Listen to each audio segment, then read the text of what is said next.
Hi everyone, today I'm going to be showing you how to make the Montgomery slouch in an adult size. Want to mention quickly that all the sizes are on my blog for free. I will leave a link to that below. And if you prefer to print off a pattern, then you can pick it up from Etsy or Ravelry, and I'll leave links to those as well. So what you're going to need for today is a 6.5 millimeter hook and 2 skeins of yarn. So I will put up the exact requirements. This hat can also be made in a solid color, and I will insert a picture here for you. It looks really pretty in the solid, but I love the zigzag because if you have a favorite sports team or your kids' school colors, or you want to make in your kids' favorite colors, it's so fun to work with the stripes. And you change the yarn at every round, so it's super easy. And the texture that you see here is actually only single crochet and double crochet.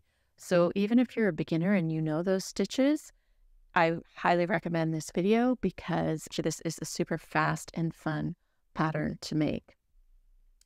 So just very quickly, you need about 100 grams or 156 meters of the worsted weight yarn divided by 2, or however many colors you're using, because you can use as many colors as you want. But for today, I'm going to be demonstrating using 2, and I will show you how I do my color changes. There is a bit of seam up the back, but it's not too bad. And I'll show you how to keep those color changes nice and tidy on the inside. So I think that's about it. And I'll mention quickly that the dimensions of the hat are 20 inches around and it's 11 inches long. Okay, so gather up your supplies and then we'll meet up and we'll get started. Okay, one thing I also want to mention quickly is you'll see that the cream is the more prominent color in this hat.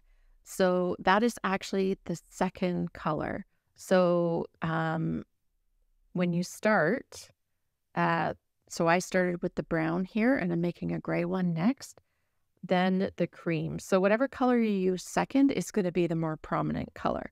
And then of course it'll be different on the inside, but the inside doesn't matter because we are changing colors, so we have the seam.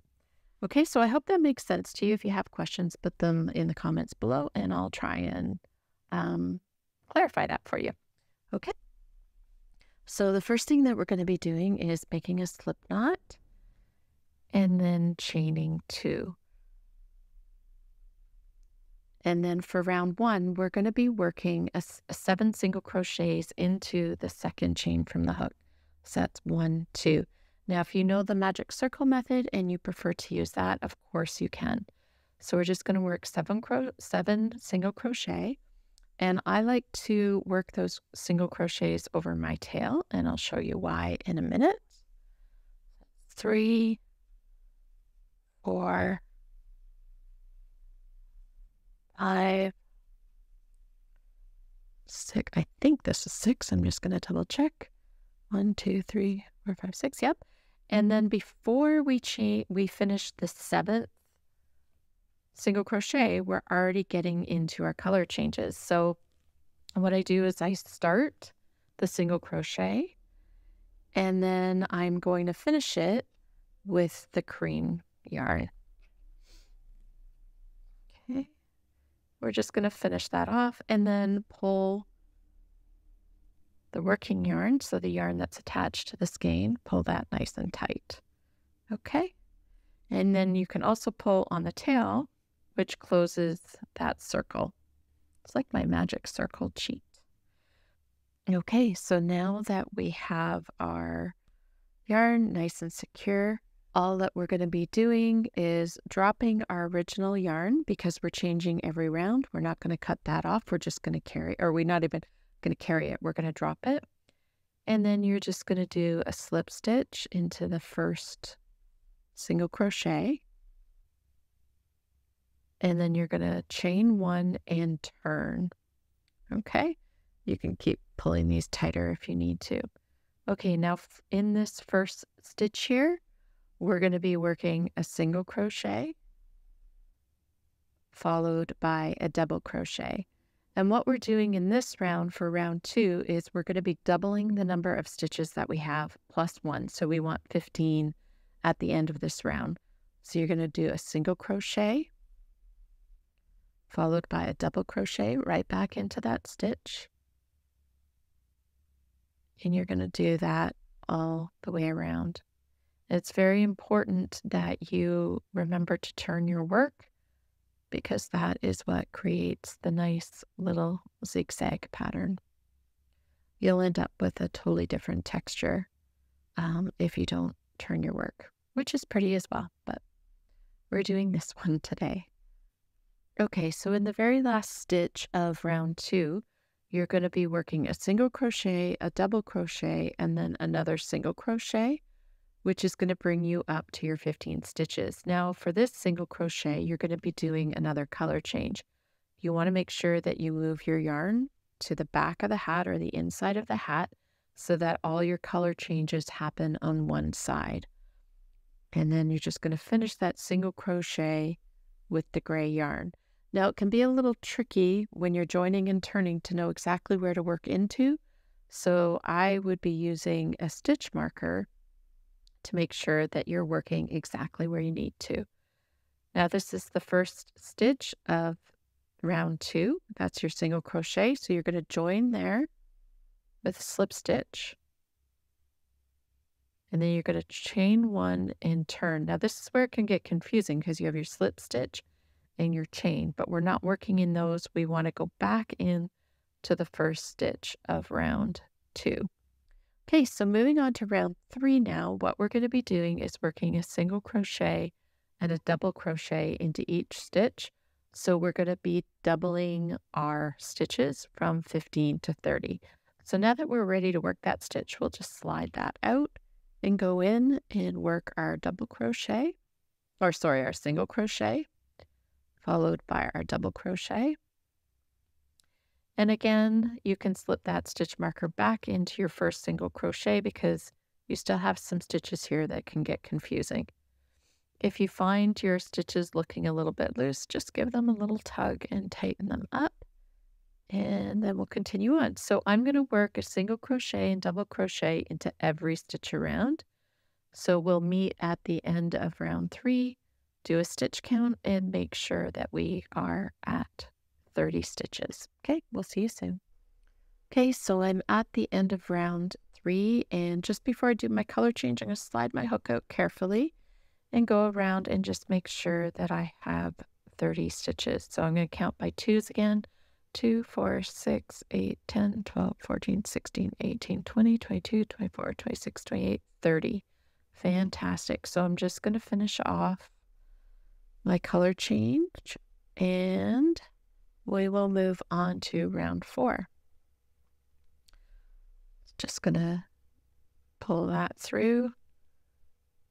Again, just pulling my working yarn to tighten that up and then work into that first single crochet with a slip stitch. I'm going to slide my marker into the last stitch of round 3. Chain 1 and turn, and then just go right back in there. I mean, you don't have to use a stitch marker, but I don't know. I'm tired today, so I need one. Okay, so for round 4, we're going to be doubling our stitches again. So we're going to go from 30 to 60, and we're going to be working the same texture in every stitch around. So we're going to work a single crochet, followed by a double crochet. And I'm just going to slip my stitch marker in again, just so I don't get confused by my slip stitch, my chain. That's my first single crochet. So I'm going to work that all the way around. And when you finish this, it's going to be very ripply, and that's okay. We want it to look like that because that's what gives the hat that sort of gathered look at the top, which I really like for the slouch hats. So we'll meet up at the end of round 4, do a stitch count, and we'll move on to round 5. Okay, so I have just come to the end of round 4, and I have double checked. I've got 58 stitches so far. So I'm just going to finish off this one, then I will have 60. And we'll do the color change again, making sure that the threads are always being pulled to the same side. And then we'll move on to round 5. And this one's going to be a little different. So we finished our increases round now. We've finished our increases now. You can see how rippled it is. And it's just that rippled because we've done them really quickly. But as we work on the sides and we stop decreasing, you'll see that it smooths out. That'll all make sense. Okay, so let's work a slip stitch followed by a chain stitch into the first single crochet, and then we'll turn our work. And then what we're going to be doing is we're only going to be working in the double crochet. So we're going to work a single crochet followed by a double crochet. And we'll put our stitch marker back in. You may not need it, but like I said, I'm tired today, so I'm using it. Okay, and then we're going to skip over this stitch and work into our double crochet right here.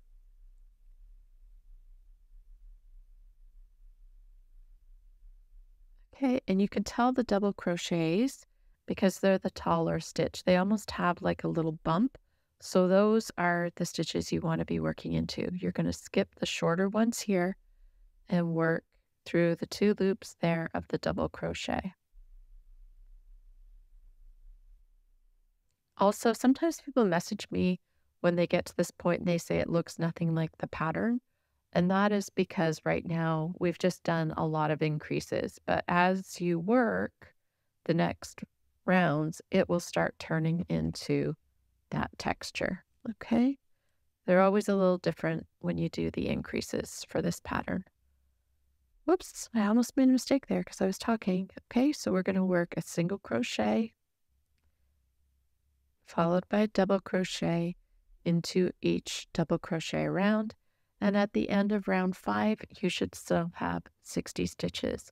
So I am going to go and work that up, and I'll meet up with you at the end of, oh my goodness, and I'll meet up with you at the end of round 5. Okay, so I'm at the end of round 5 and I still have 60 stitches. I'm just going to do my last stitch with the color change to the cream. And then join and turn as we've been doing. And round 6 is going to be exactly the same as round 5. We're going to go around and we're going to be working a single crochet and a double crochet into every double crochet, keeping the count the same. So this is the same pattern for the rest of the hat. I'll put the instructions above so you can follow along. And what you're going to want to do is repeat round 6 till your hat measures 9.5 inches. And then you're going to be changing to a 6mm hook. And you're going to continue to work it till it reaches 11 inches. I'm going to put all that in the video so that you can read it on the screen. And then I'll come back and just show you how to fasten off if you're not sure how. Okay, I got a little bit ahead of myself and I finished off the hat before I showed you guys how to fasten off. So I'm doing it here. So all you're going to do is work into the next stitch. So just start, grab your yarn, pull through the loop, yarn over, and pull through the loop again. And then you just want to remember that when you cut it off, that you're going to cut it off long enough to weave in the ends. And I'll show you how to do that next. So one of the things that I always try to do when I weave in my ends is I try to work through stitches that are going to give me some resistance. Because when I first started to crochet, what I would do is I'd find the open spaces, like I'd work in areas like this, but without the resistance, your yarn is just gonna undo and come out. So just trying to find areas like this, and then I go back and forth a little bit like this. Okay, and then you can just cut it off. Now, I do have one other trick from when I used to sew a lot. There was something called, let me just grab it here, fray check. And if you put a little dab of this, it's like glue, just put a little bit on it and you will be absolutely sure that your stitches aren't going to come out. So that's the end of this tutorial. Thanks so much for joining me today. If you enjoyed this video, be sure to check out these videos next. And until next time, bye-bye.